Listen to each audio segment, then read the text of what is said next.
Hello and welcome everyone. Is my voice clearly audible?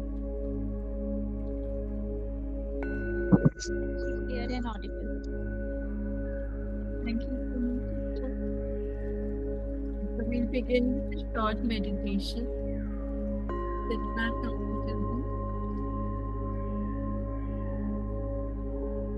Withdraw your attention from the outside world and bring it to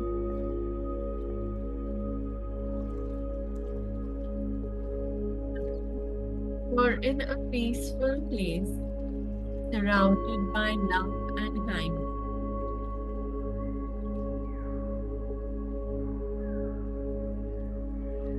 As you breathe in, feel kind, fill your heart.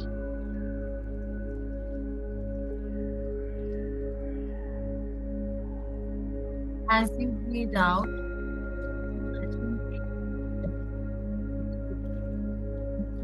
body.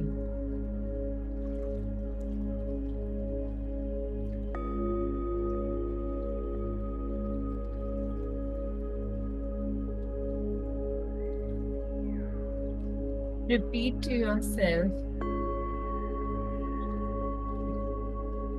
I am complete.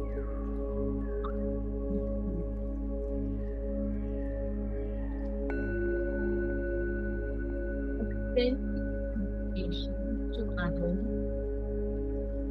including friends, family, and even those with you have community with.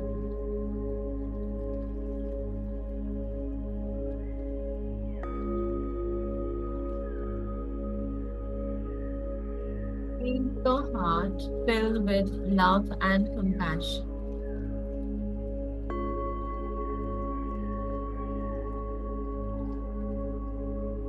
Imagine this love reaching outward, touching the lives of those around you.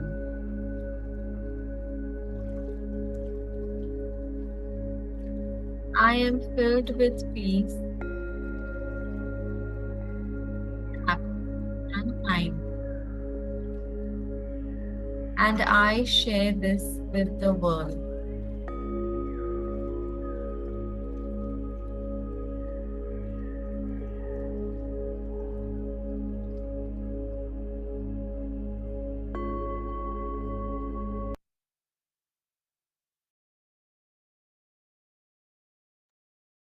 Thank you so much.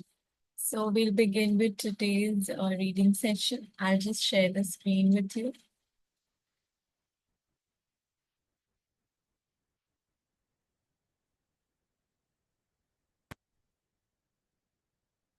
Okay. So today we're going to start from page 210. When there is no way out, there is still always a way through. So don't turn away from the pain. Face it, feel it fully. Feel it, don't think about it. Express it if necessary, but don't create a script in your mind around it. Give all your attention to the feeling, not to the person, event, or situation that seems to have caused it. Don't let the mind use the pain to create a victim identity for yourself out of it. Feeling for Feeling sorry for yourself and telling others your story will keep you stuck in suffering. Since it is impossible to get away from the feeling, the only possibility of change is to move into it. Otherwise, nothing will shift.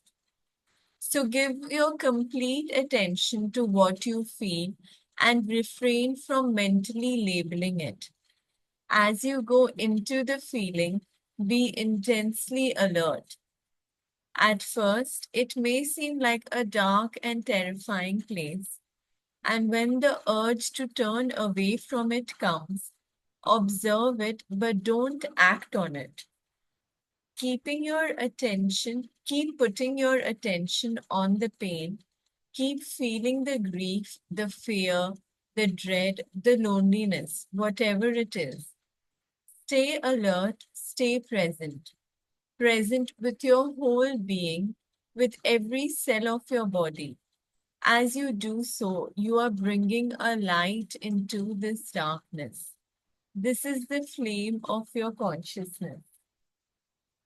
तो यहाँ पे author suffering और pen की बात करें तो कि अगर आप ऐसे आपके लाइफ सिचुएशन में ऐसे कुछ चल रहा है जिसमें बहुत ज्यादा पेन और सफरिंग है तो what you have to do is become intensely present and alert, go into the feeling. उससे भागना नहीं है, उसको मतलब उसको एक्सेप्ट करना है और उसके अंदर अपने आप को डीपली उसको एक्सपीरियंस करना है. You have to go through the whole process and then you'll when you're present and you're alert you'll feel it in your whole being. Then slowly you'll be bringing light into the darkness जैसे author कह रहे हैं.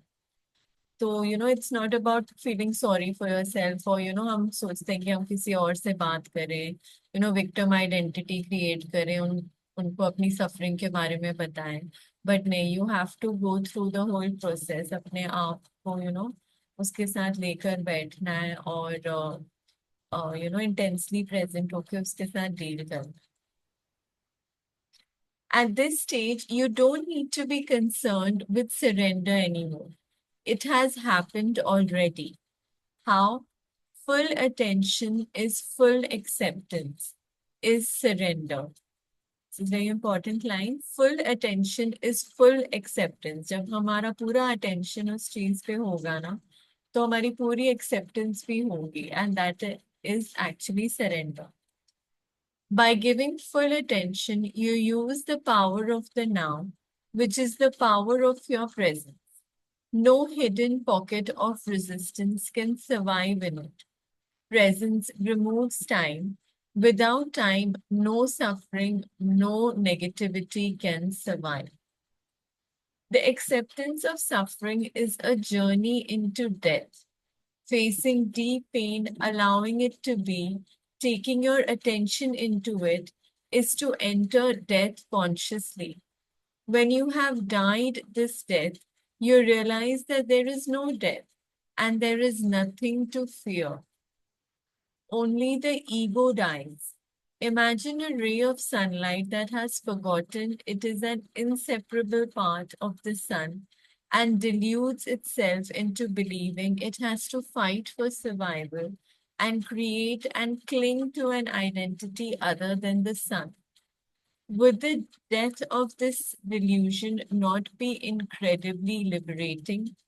We are like the sun. We have to look at ourselves like that. The being, the eternal self, the true being of us is हम इसको as a sun एक visualize कर सकते हैं कि that is always there. उसमें कुछ जो भी आता है आसपास, the clouds, the rays can forget where they are going, but that doesn't mean it's not there. When जब हम उसको हटाएंगे सारे जो आसपास जो भी जैसे अगर हम अपने आप को स्काई की तरह देखें, the clouds are all these thoughts.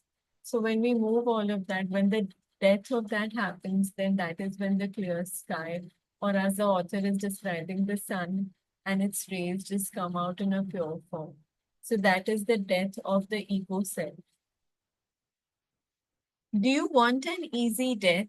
Would you rather die without pain, without agony, than die to the past every moment and let the light of your presence shine away the heavy time-bound self you thought of as you? The way of the cross.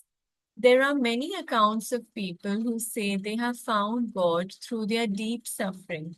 And there is the Christian expression, the way of the cross, which I suppose points to the same thing. We are concerned with nothing else here. Strictly speaking, they did not find God through their suffering because suffering implies resistance. They found God through surrender, through total acceptance of what is, into which they were forced by their intense suffering.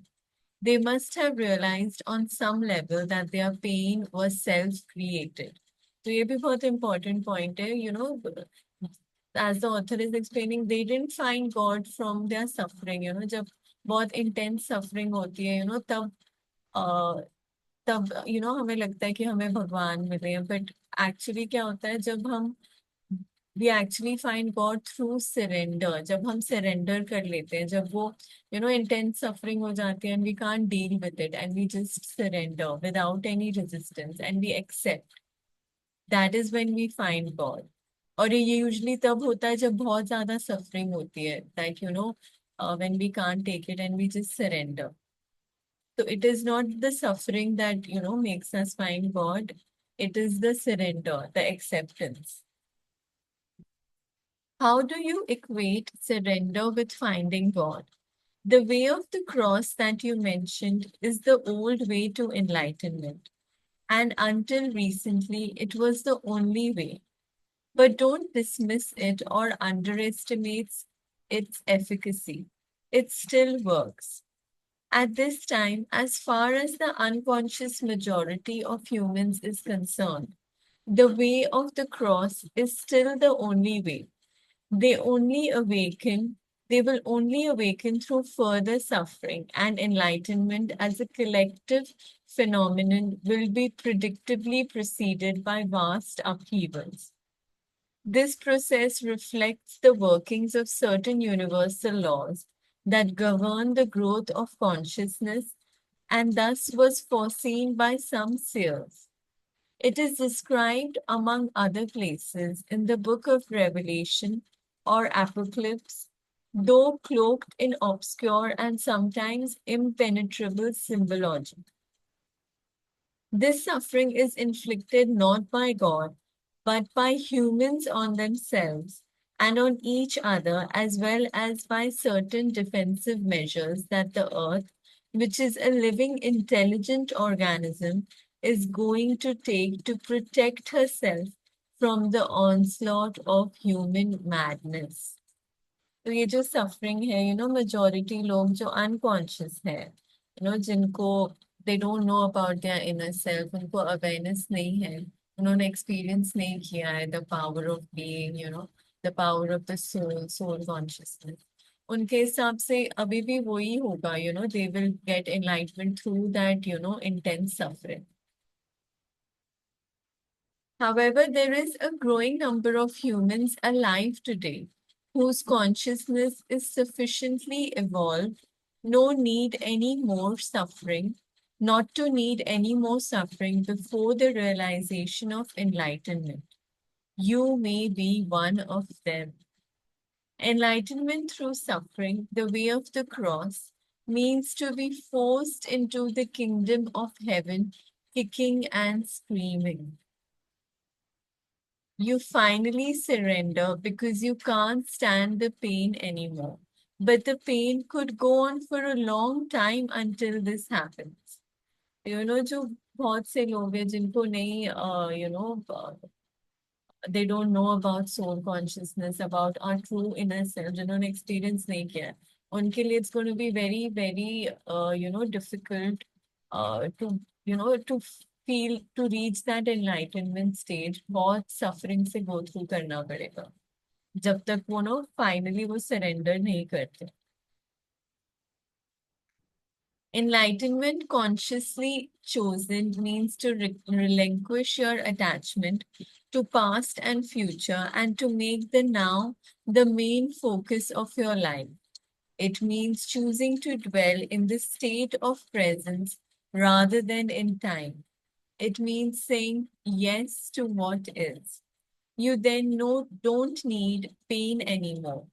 How much more time do you think you will need before you are able to say, I will create no more pain, no more suffering? How much more pain do you need before you can make that choice? The author हम सबसे पूछ रहे हैं कि कितना और pen हम लेंगे before we actually decide to be in the present, to accept what is without any resistance. If you think that you need more time, you will get more time and more pain. Time and pain are inseparable. The power to choose. What about all those people who it seems actually want to suffer? I have a friend whose partner is physically abusive toward her, and her previous relationship was of a similar kind. Why does she choose such men, and why is she refusing to get out of that situation now? Why do so many people actually choose pain? I know that the word choose is a favorite new age term, but it isn't entirely accurate in this context. It is misleading to say that somebody chose a dysfunctional relationship or any other negative situation in his or her life. Choice implies consciousness, a high degree of consciousness. Without it, you have no choice. Choice begins the moment you disidentify from the mind and its conditioned patterns. The moment you become present. तो ये भी बहुत important author ने explain किया है कि कोई भी ऐसा रिलेशनशिप चूज नहीं करता जहाँ पे फिजिकल अब्यूज हो. एंड ये ऑथर ने बहुत ब्यूटिफुली एक्सप्लेन किया है कि चॉइस इम्प्लाइज कॉन्शियसनेस. जब आप प्रेजेंट में हो, जब आप कंप्लीटली कॉन्शियस हो, you are aware of what you're doing, that is when you choose what is correct for you. And it begins the moment you disidentify from the mind and its conditioned patterns. Until you reach that point, you are unconscious, spiritually speaking. This means that you're compelled to think, feel, and act in certain ways according to the conditioning of your mind. तो जब तक आप बिल्कुल aware नहीं हो, conscious नहीं हो, तब तक आप माइंड आइडेंटिफाइड ही हो. द चॉइसेस आप मेक कर भी रहे हो, it's through mind identification. That is why Jesus said, "Forgive them, for they know not what they do." This is not related to intelligence in the conventional sense of the word. I have met many highly intelligent and educated people who were also completely unconscious, which is to say, completely identified with their mind. बहुत बहुत कोई intelligent हम मिल जाए जो बहुत engineer doctor जो भी हो, they're very, very intelligent, but they're still, identified with their mind. They're still unconscious, उनको अपने inner self की awareness है ही नहीं, उन्होंने वो experience किया ही नहीं है. In fact, if mental development and increased knowledge are not counterbalanced by a corresponding growth in consciousness, the potential for unhappiness and disaster is very great. Wow. तो ये कितना ऑथर ने इतना क्लियरली हमें ये बताया है. And this is so profound the way the author is saying कि अगर इंक्रीज्ड नॉलेज बढ़ती जाएगी और सेल्फ अवेयरनेस ही नहीं रहेगी, the way the the world is going at the moment, the knowledge, intelligence, AI, everything is in extreme. But at the same time, if the inner growth is not increasing, अगर किसी को अपनी awareness नहीं है, soul consciousness नहीं है, so that is going to lead to more disaster and unhappiness. Your friend is stuck in a relationship with an abusive partner and not for the first time. Why? No choice. The mind, conditioned as it is by the past, always seeks to create what it knows and is familiar with. Even if it is painful, at least it is familiar. The mind always adheres to the known. The unknown is dangerous because it has no control over it. That's why the mind dislikes and ignores the present moment. Present moment awareness creates a gap not only in the stream of mind, but also in the past future continuum. Nothing truly new and creative can come into this world except through that gap, that clear space of infinite possibility. The present moment awareness ही वो gap create करता है, in the mind, in between the past and future. And the new and creativity भी उससे ही आती है. So your friend, being identified with her mind, may be recreating a pattern learned in the past in which intimacy and abuse are inseparably linked. Alternatively, she may be acting out a mind pattern learned in early childhood, according to which she is unworthy and deserves to be punished. It is possible too that she lives a large part of her life through the pain body, which always seeks more pain on which to feed. Her partner has his own unconscious patterns which complement hers. Of course, her situation is self created, but who or what is the self that is doing the creating? A mental emotional pattern from the past. No more. Why make a self out of it? If you tell her that she has chosen her condition or situation, you are enforcing her state of mind identification. But is her mind pattern who she is? Is it herself? Is her true identity derived from the past? Show your friend how to be the observing presence behind her thoughts and emotions. Tell her about the pain body and how to free herself from it. Teach her the art of inner body awareness. Demonstrate to her the meaning of presence. As soon as she is able to access the power of the now and thereby break through her conditioned past, she will have a choice. Nobody chooses dysfunction, conflict, pain. Nobody chooses insanity. They happen because there is not enough presence in you to dissolve the past, not enough light to dispel the darkness. You are not fully here. You have not quite woken up yet. In the meantime, the conditioned mind is running your life. Similarly, if you are one of the many people who have an issue with their parents, if you still harbor resentment about something they did or did not do, then you still believe that they had a choice, that they could have acted differently. It always looks as if people had a choice, but that is an illusion. As long as your mind, with its conditioned patterns, runs your life, as long as your mind, as long as you are your mind, what choice do you have? None. You are not even there. The mind identified state is severely dysfunctional. It is a form of insanity. Almost everyone is suffering from this illness in varying degrees. The moment you realize this, there can be no more resentment. How can you resent someone's illness?